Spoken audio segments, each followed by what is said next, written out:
Mergo ora ndek kuas kancane aku bolo ngopek papah gedang. Iki tak nggo kuas sing rencanane bolo. Iki ngopek nang mburu omah bolo. Nah, gur golek buanggole cilik ngene iki ae. Iki bolo bentuke. Ya wis ngene iki tradisional ya ora bolo.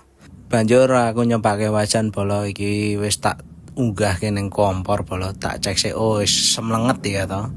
Bar kuwi tak lebokke lengone bolo sing dienggo goreng nilane iki engko.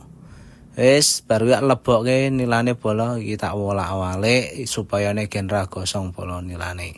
Aja lali didusi bolo nilane supaya ngisor dhuwur gen rada garing yoan. Nyambi goreng tak sambi karo adang sego bolo iki manaske ompreng dinggo ngedang sego bolo. Iki mau segane wis tak liwet sik bolo, bar kuwi garing ngedang.